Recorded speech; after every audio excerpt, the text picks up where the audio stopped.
Hello, Gemini and Crosswatcher. Welcome sa Happy Angel Reading. So, ang gagawin po nating pagbasa is ang tungkol sa iyong huling paglalakbay ng Nobyembre, kung ano ang dapat mong bitawan at kung ano yung dapat mong i-retain o isama sa iyong paglalakbay hanggang December para maging ready ka ng ano no ng January 2026, no? So, napaka-exciting po ito kasi makikita mo kung ano yung uubra at saka hindi uubra, no? At kung ano yung action na gagawin mo para mabitawan mo ang dapat mong bitawan, no? Ayan. So, this is personal growth din to, no? At napakaganda po ng gabay na alam kong ibibigay sa inyo dahil gamit tayo ng apat na oracle, no? Ayan, o sige. So, mag-start na po tayo. Hinaan nyo na lang po yung inyong sounds, no? At medyo malakas po siya. Pero nakaano tayo, alam ko naka-noise field yata ako eh. Okay, so simulan na natin, no?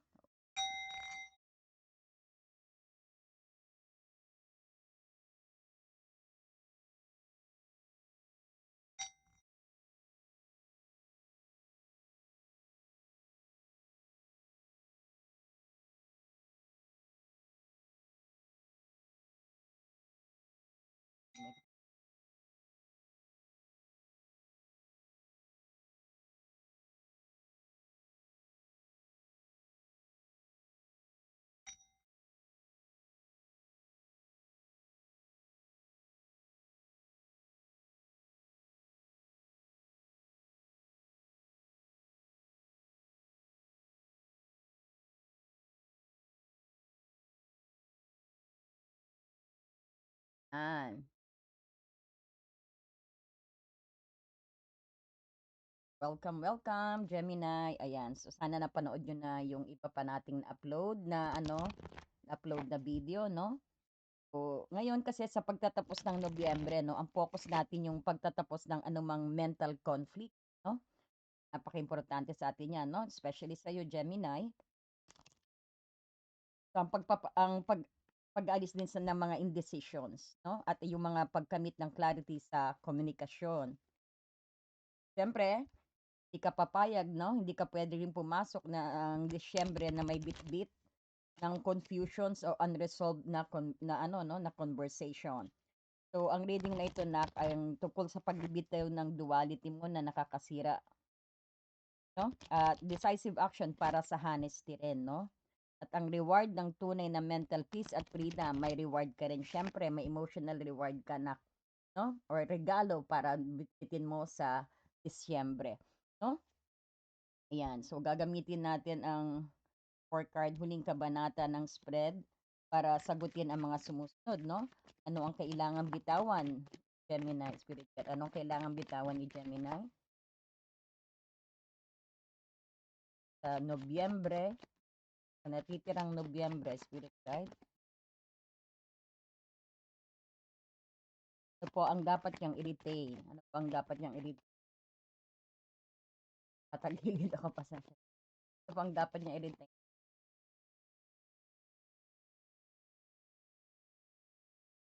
Ano naman pong aksyon? Ay,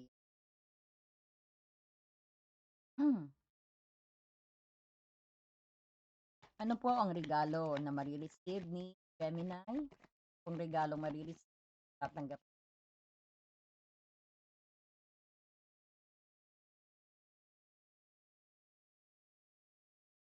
Wow, chariot.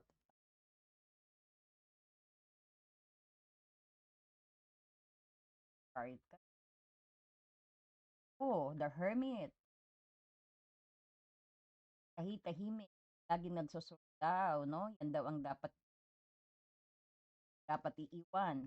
At sobrang solitude ka, no? Gemini. Mamaya liliwanagin pa natin. Bubunot ko, kuha na rin tayo ng para sa karera mo, no? Para sa karera naman po, ano pong guidance? Para kumpletong-kumpleto, no? Guidance na ibigay kay Gemini. Kanyang paglalakbay sa tirang Nobyembre.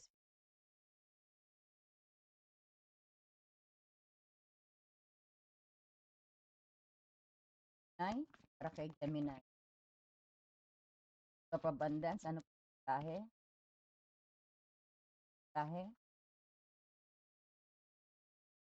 attracting daw, not chasing. Effective ang attracting. Ayan. Siyempre, ang ating guidance din sa ating mga archangel. Tignan natin kung gagabay sa iyo na, sa iyong lakbay sa huli.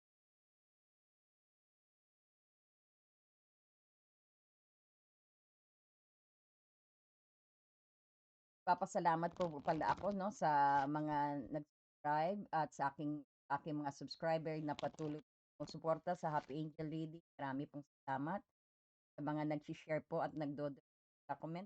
So much at sa mga nagla-like and hype. Ayan. Bless you all. Ay,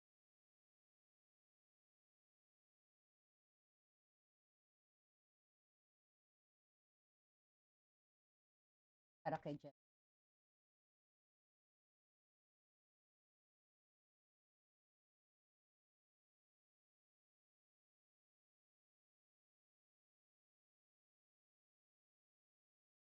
Know what to do daw. Alam mo naman pala gagawin, na sabi ni Archangel Uri,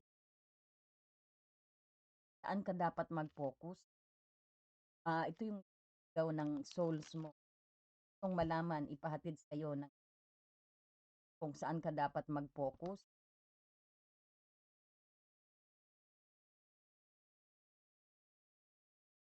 Dapat mag-focus. Saan po dapat mag-focus si Gemini? Kung iparating sa soul ng higher self din, no? Para po kay Gemini. My life have a room for more pleasure or play. Kaya, babasahin natin. At kukuha tayo ng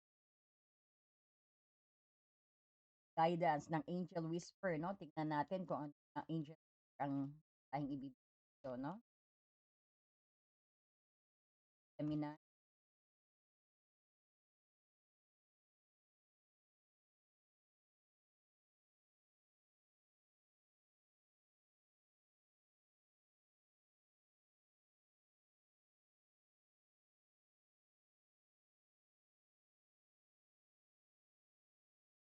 Para kay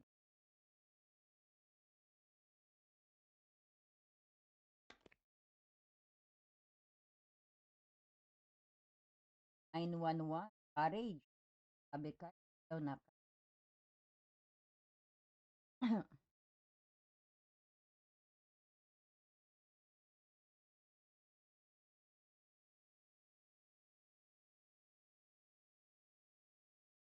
Ang dapat mong bitawan is hermit, no? At ang dapat mong i-retain is the Ace of Swords in reverse. At ang Four of Pentacles, Four of Cups naman, ito yung dapat mong i-action, no? And then ito ang regalo mo, the Chariot. Napakaganda, napakamabilis, no? So, ang Hermit, bakit ito sinabing na dapat mong bitawan na, no? Kitang-kita mo rito, ang pinaka-reading mo, yung nagpapakita ka agad ng conflict sa pagitan ng sobrang pag-isolate mo, no? Or sabihin natin, medyo kawalan ng mental clarity. Ito mo, ang final journey mo rito is yung ang pinaka-final journey mo ng bago mag-Disyembre, yung tungkol sa paglabas ng yung shell. Get out on your comfort zone, no? Parang gano'n.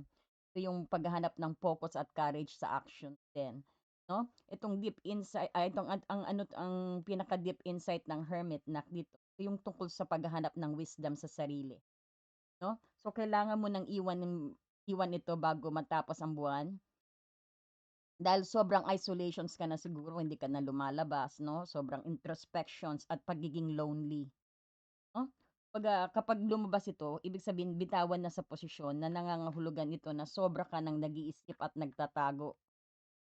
Puwedeng nagtatago ka sa ibang tao sa paligid mo, it's sa trabaho mo, or sabihin natin nagtatago ka sa partner mo, sa social life, no? So, ito yung dahil nga buhay kasi malungkot ka. So, ang loneliness na dinadala mo ay hindi lang beneficial. Ito yung nagiging block sa partnership mo. So, kailangan mo nang ibahagi ang wisdom mo, 'no, at bumalik ka sa external world. Labas ka, sabing gano'n, have some fun din. Eh, siguro pagkagaling mo sa trabaho din siguro maiwas ka sa mga friends mo. Siguro sabihin natin diyan sa pamilya mo, kung single ka siguro nagmumukmok ka lang diyan sa bahay, 'no?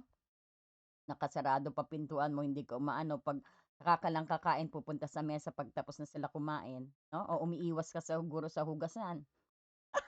Naalala ko dati nung bata kami 'no, sa paghuhugas ng plato, magpapahuli talaga ako 'pag ano, eh, para hindi makapaghugas ng plato. O ganyan po yung nakakatuwa ring mga memories 'no, na binabalik-tanaw. Ayan, parang ganyan, The Hermit 'no? 'Wag lahat ng sobra bawal 'no? Although na magandang hermit sa kaya lang sa ano, getting more introspections, pero sobra daw sa'yo 'no? So, halimbawa 'no, sa emotional, bitawan mo yung sabihin natin, ang need mong sagutin ang lahat ng tanong bago ka gumalaw 'no? Tsaka kailangan mo mag-engage kasi ano, kailangan mo mag-engage na kahit hindi ka pa perfect, ang understanding mo dito 'no? Pagdating naman sa relasyon 'no, nakita natin masyado kang nagpapa-miss o nakikipag-distance 'no, eh, ikaw yung lumalayo mismo, yun yung nagiging sanhi ng misunderstanding 'no? So, iwanan mo ang mental shell mo 'no, 'yan. So, kung man nakikita mo andito yung dapat mong i-retain 'no, Ace of Swords in reverse. Kasi nasa ano siya na dapat mong i-retain. So, naka-reverse siya, may purpose 'to. Ito yung lakas ng value at saka attitude na kailangan mong panatilihin sa yung critical thinking 'no, kasi you're a Gemini. At yung ability mong makita ang potential conflict na 'no, so kung makikita mo ang Ace of Swords ay ito ay yung parang mental breakthrough at clarity 'no. Kapag reverse siya, i-retain mo ang positions, ibig sabihin nangangahulugan ito na meron kang hidden insight sa mga problema at miscommunications. So, i-retain mo ang kakayahan mong mag-anticipate ng mga issue o mental warfare niya 'no. So, 'wag mo lang itong gamitin actually sa pa sa aggressive o sa negative side ang reverse 'no. So, halimbawa, bigyan kita halimbawa para lubusan mo maintindihan kung bakit mo nagtataka ka naka-reverse pero ire-retain mo. So, siguro yung mga natira mong miscommunications na kailangan harapin, parang gano'n, 'no? Isa pang magandang halimbawa dito, ito yung kakayahan makita mo ang loophole. May kakayahan kang makita kung anong katotohanan, 'no? Especially when it comes sa communications. So, kumbaga panatilihin mo yung pagiging alert ng isip mo at ang pag-iingat sa mga desisyon din na so, i-retain ito kasi ang iyong desire para sa honesty at justice, 'no? So, ang essence ng Libra actually, ganyan talaga, eh, 'no? Talagang talagang parang ano, parang parang essence ng Libra ang gamitin mo, 'no? So, kahit hindi pa clear ang lahat 'no, i-hold mo yung mental space na 'yan nak 'no, Gemini. So, gamitin mo ang energy ng Libra 'no, para i-hold mo ang mental space na 'yan, para ma-hold mo ang mental space mo 'no, ayan. So, ito naman nak, ang pinaka-final actions ngayon 'no, meron kang Four of Cups dito. Ito yung huling matapang na actions na kailangan mo. Ito yung parang ano, parang actions na parang kailangan mong gawin. At sabihin din natin, tanggapin din ang mga offer 'to at mga blessing na matagal mo nang iniiwasan o sabihin natin magasing ka sa opportunity na inaalok sa'yo. No, ang Four of Cups kasi ito yung boredom at saka apathy kung titignan mo, 'no, at yung pagtangging makita yung mga new emotional offer, 'di mo nakikita yung mga nasa paligid. Parang this is also missed opportunity. Marami kang missed opportunity kamakailan, sabihin natin na hindi mo nagawan ng final action. So, ibig sabihin, harapin mo daw 'yan 'no. So, ang final action mo rin dito yung labanan din ang apathy mo at mag-reach out ka sa mga cups na inaalok sa'yo dito, 'no. Ang opportunity na nasa tabi mo 'yan nak, eh, 'no. Halimbawa 'no, yung sa emotion mo, kung meron kang may sweet gesture ang partner mo na ini-ignore mo dahil sa overthinking 'no, dahil nga sa hermit ka. Nagpaparamdam na sa'yo yung halimbawa sa mga manliligaw, grabe na papala yung yung pagkakatok niya sa ano, paghaharana niya sa'yo. Di mo pa rin binubuksan yung ano, maski aware ka na yung bintana mo, 'no? Sa mga single na 'yan sinusuyo ka na ng kaaway mo, hindi mo pa rin nakikita. Ayaw mo pa rin ano, kumbaga ayaw mo pa ring harapin, 'no? Parang ganyan. Ayan, may alak na trabaho sa'yo, mas pinili mong magtenga-tenga ka diyan sa bahay, sa kwarto mo, 'no? So, parang mga ganyan, marami kang na-miss opportunity. So, ngayon china-challenge ka na harapin mo 'yan. Tignan mo yung mga nasa paligid mo, mga offer na na magiging actually na kailangan mo rin actually gawan mo na ng aksyon ng Nobyembre, 'no, bago pa mag-December, 'no? So, halimbawa, 'no, yung yun nga, yung sa, tanggapin mo rin ng sincerity yung makita mong nanghihingi na ng tawad sa'yo, 'no? Kumbaga magpakita ka ng konting enthusiasm na na-appreciate mo sila parang gano'n, 'no? O sabihin din natin sa mga social naman, 'no, yung kumbaga ayan may nag-i-invite sa'yo ng party or ng birthday party and any, event na sinasama ka, 'no? Lagi mo na lang tinatanggihan, kasi nga too much hermit ka, eh, 'no, too much solitude ka. So anong ano, try mo naman daw mag-ano, lumabas-labas, sagutin mo rin yung tawag ng mga kaibigan, 'no? Kumbaga, it's about time na get out sa yung eggshell, 'no? Kumbaga ang ano rin dito nak yung mga imbitasyon na matagal mo nang tinatanggihan din ito, eh. Ito yung ano din siguro pagdating din sa karera, maraming maraming ino-offer na project sa'yo, but you're turning it down. Parang you're very contented na diyan sa proyektong gamit mo. Parang ayaw mo mag-growth, 'no? Parang ayaw mo mag-ano, mag-upgrade, 'no? 'Yan daw yung mga missed opportunity na kailangan mong harapin ngayong Nobyembre, 'no?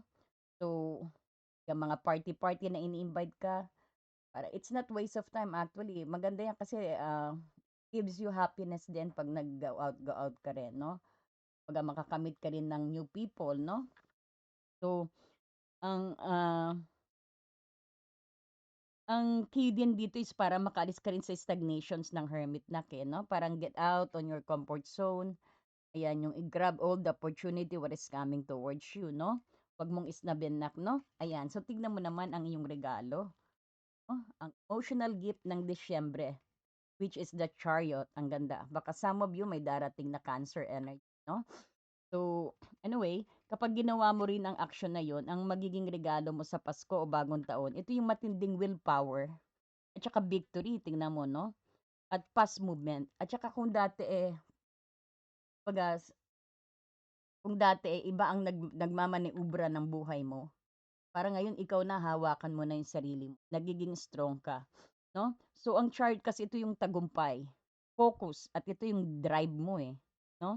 Kumbaga magkakaroon ka ng kapangyarihan na kontrolin ang direksyon ng buhay mo, hindi yung iba ang magkokontrol, hindi yung ano, 'no, 'pag naka-reverse siya, ibig sabihin ibang taong nag-aano, kumbaga ang regalo sa'yo ikaw mismo, 'no? Kumbaga you lead your life, 'no? Kumbaga yung indecisions mo din, 'yan yung mga marami rin mga ano, 'no, yung mga magtatapos din, 'no? Kumbaga ikaw ikaw yung pinakaangat na may clear visions dito at alam mo ang pupuntahan mo, alam mo yung goal mo, madali kang makapagdesisyon, 'no?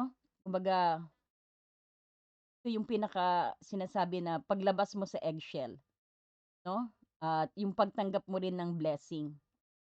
Ito yung magbibigay sa'yo ng lakas para umusad ng mabilis sa focus mo dito sa Four of Cups na, 'no? At saka ito rin yung pagtanggal sa mga siyempre sa mga masyado kang nag-iisip pa kung ano, lalabas ka ba diyan sa eggshell mo. Hindi, ito yung regalo kasama mo, 'no? Ikaw mismo magmamanoobra, 'no? You just need na magkaroon ka ng drive, baka yan ang kulang sa'yo kaya yan ang ireregalo sa'yo. Yang pati yang fast movement, yung mabilis na pagkilos, 'no? Kumbaga yan din siguro ang ibibigay sa'yo dahil siguro, wala kang energy niyan itong Nobyembre. Ngayon ibalik mo raw ang sabi. Kung makikita mo andito ating ano 'no, ating mga guidance 'no, dito sa Archangel Uriel, sabi niya rito 'no, alam mo daw naman daw ang gagawin, eh, kasi nga siyempre 'pag nahawak mo na 'tong regalo na binigay sa'yo 'no, alam na alam mo na what to do 'no, trust your inner knowledge 'no, and act upon it without delay, 'wag mo nang pa-delay 'no. Ito ang invade mo, ang Begging Chariot na very fast energy, 'no? Alam yung patutunguhan, alam ang goal, 'no? Alam anong direksyon at mabilis, 'no? So ayan, sabi ni Archangel Uriel, "Trust your inner knowledge and act upon without delay." Alam mo na raw ang gagawin, eh, 'no? Kumbaga si Archangel Uriel kasi siya yung anghel ng karunungan, 'no, ng wisdom at ilaw, siya yung light. Kumbaga sila yung ano, yung kumbaga ayan 'no, kita mo may light, 'di ba? Kita mo ito yung ito yung sinasagisag na parang isang intellectual enlightenment. At siyempre ito yung pagbibigay ng solution sa mga problema nak, 'no?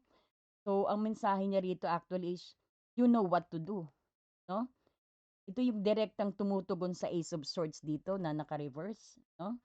At ang Hermit nak, 'no? So, ibig sabihin ang sagot mo yung nasa loob mo na alam mo na nasa iyo na noon pa, eh, 'no? Kaya kailangan mo lang kailangan mo lang magtiwala sa mga bulong kagaya ng may bubulong sa'yo mamaya, 'no, na maging matapang ka, courage. Ito isang nagbubulong na rin ang ating angel may whisper din sa'yo na courage lang. Kasi ang sinasabi ni you need to trust your inner power dito or you need to listen din sa inner voice mo, 'no?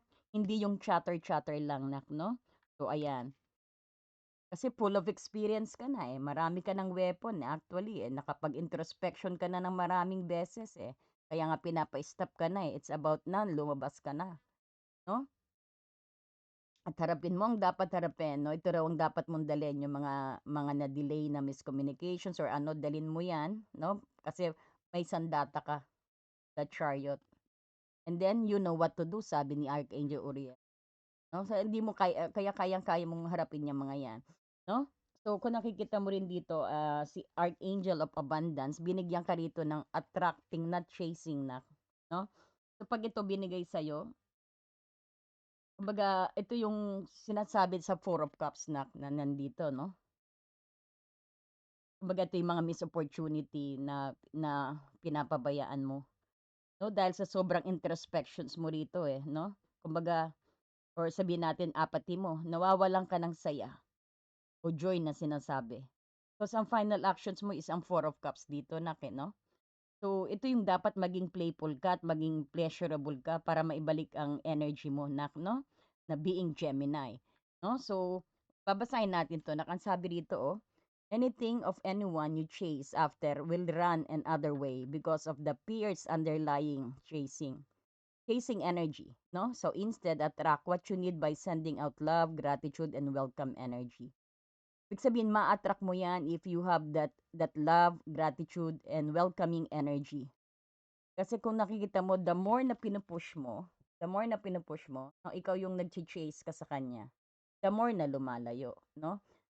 The more na lumalayo. Kapag ikaw mismo lapit magkasalubong kayo, 'no, lumalayo siya naku, kita mo umiikot 'di ba 'pag pinu-push ko rito umiikot siya palabas. Ibig sabihin, halimbawa ito yung blessing mo, 'no, lumalayo. Ikaw ang lumalapit, 'no, ikaw ang nagche-chase, 'no? So hayaan mong steady at siya ang lumapit sa'yo, 'no? Steady ka lang diyan, hayaan mo siyang lumapit, 'no? Para anytime na kailangan mo, it will come towards you. Kasi ito nga sinabi rito 'no, dahil din siguro nga meron kang ano, fears of underlying ng chasing na 'yan. Medyo may takot ka rito 'no? Wait.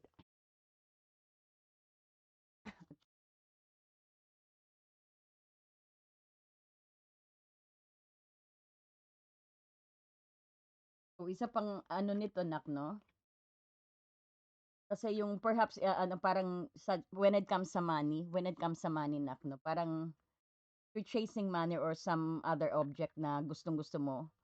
Ang Angel of Abundance actually nire-remind ka na kahit ano yung paghabol mo diyan, tatakbo at tatakbo sa ibang lugar. Tatakbo-takbo, iiwasan ka, 'no? Kasi nga dahil may fear ka na hindi sila lalapit sa iyo eh, 'no? Kaya nga sinabi, steady ka lang diyan, hayaan mo silang lumapit. Kumbaga ito yung kasi ang fear natin na kasi yan yung nagko-compel na mag-chase ka magkaroon ka ng chase behavior. So yung parang bari sa same ones na result din sa mga lack of disappointment din, 'no? Halimbawa sa manliligaw, the more na kung sino pang nanghahabol sa'yo, parang ayaw mo 'di ba 'pag halimbawa sa love life mo 'no, may persons na hahabol ng habol sa'yo pero ayaw mo 'no, parang gano'n din po 'yan, ganyan din po ang abundance 'no, attracting. So instead na mag-chase ka, i-attract mo. Dahil ito yung magbibigay mismo ng pinaka-desire mo na maging nasa action. So, yung attractions will happen kapag you speak positively rin, 'no? Ayan yung I'm so happy and grateful, yung mga affirmations na positive, 'no?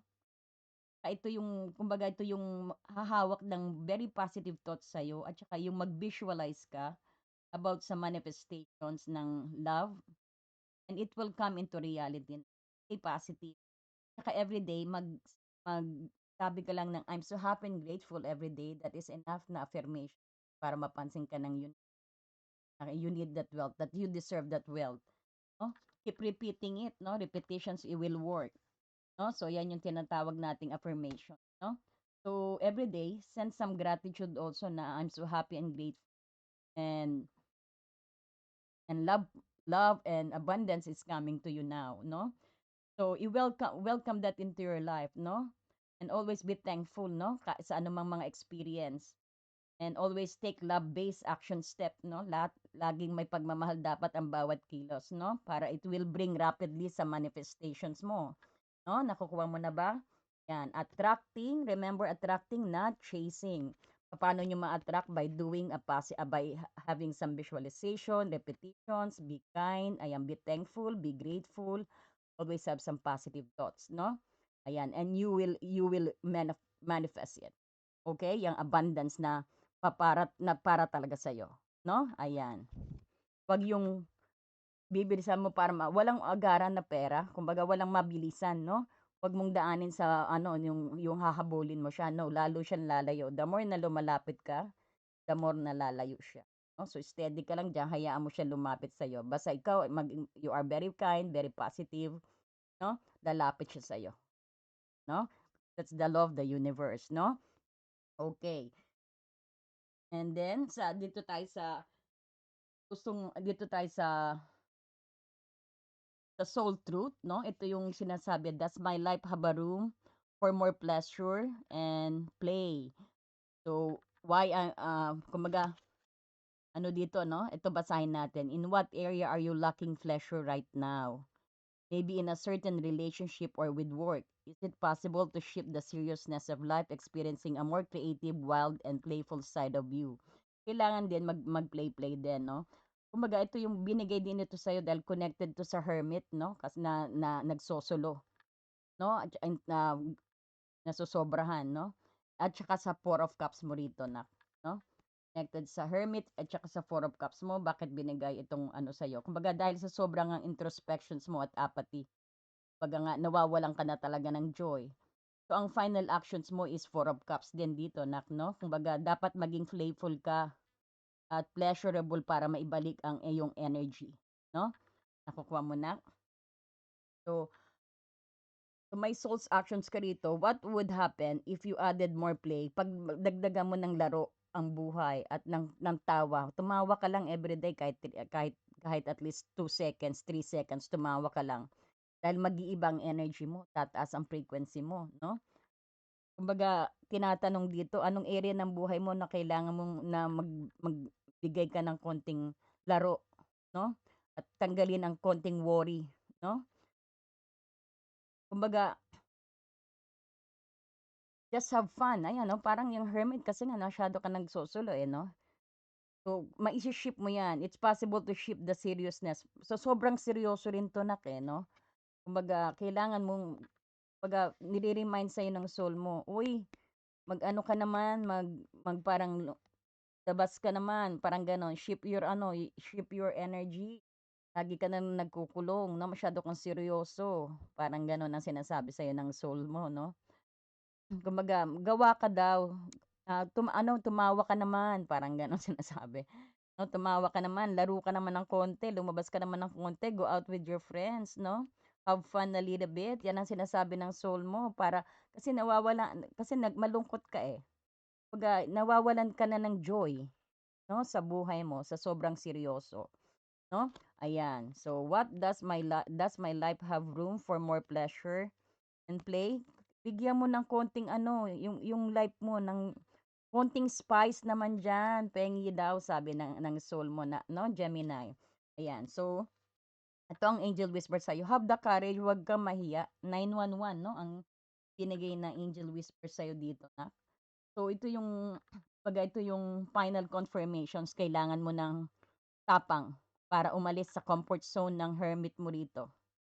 Kailangan mo na tapang, no? Para umalis ka sa comfort zone ng hermit at tanggapin mo ang risk na kasama ng chariot movement, no? Itong chariot natin. So, courage ang kailangan para magdesisyon. Ang pinaka-core weakness ng Gemini na nakikita natin dito, no? But anyway, babasahin natin tong angel whisper sa iyo, courage. A doorway has opened for you, and while apprehensions may be felt, allow courage to flow as you put your best foot forward. You are being encouraged to let curiosity lead you and know that the divine has your back. So ang affirmations mo ay allow courage to prevail as a curiosity leads me through a new doors. Ayan, yung kumbaga yung curiosity, yung sa gusto mong malaman, no? Diyan ka papasok sa isang pintuan, no? Magkaroon ka ng courage na pumasok ka sa isang pintuan, maging ano ka, kumbaga maging masigasig ka sa sa search, or sabihin natin sa pagiging curious mo, yung gustong-gusto mong malaman.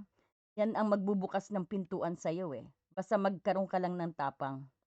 Kasi ang pintuan nakabukas na, no? Pero i-allow mo lang yung tapang mo na pumasok ka sa isang pintuan na yan. Mag-step ka lang sa isang pintuan na yan. Ayan na, malalaman mo na ang kasagutan, no? Kumbaga iyang bagong pintuan na papasukan mo actually is there's a lot of things na nagwe-wait sa iyo, no? Baka yung mga missed opportunity mo andiyan diyan din. So, huwag kang matakot na humakbang, or this also din sa changes din. Do not afraid of changes din, no?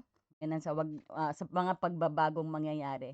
Kumbaga, huwag kang matakot, parang ang sabi rito, dagdagan mo ng tapang. Tama yan, maging curious ka para humakbang ka at pumasok ka sa pintuan na nag-aantay na para sa'yo. Okay? Ayan. So, pengi naman po ng like and hype dyan. Ayan.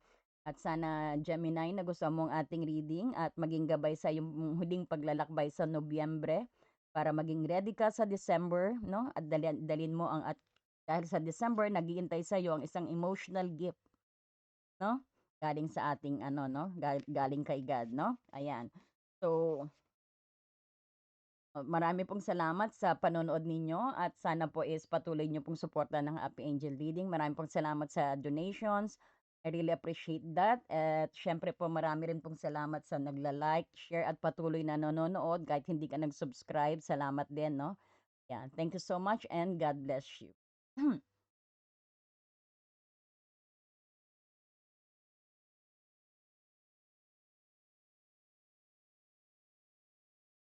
Dear friend, have you ever felt so stuck, hurt, or hopeless that you knew something had to change, but you didn't know how things would work out? A time when you could have really used more insight and guidance, or at least a new way to nurture yourself and bring a little more peace into your life. We all struggle with our own issues, self-defeating patterns, and conditioning, all of which color our views of ourselves and the world, whether we're aware of it or not. Add in the chaos of modern life, and it makes sense that you might not know what to do, where to turn, or even what's holding you back. But what if you had a tool that could help you not only relieve stress and anxiety, but also help you focus on self-care and get clear on what blocks your way to living the life you truly want and deserve? In HAR, everything will be revealed to you. In HAR, you will be inspired, enlightened and empowered.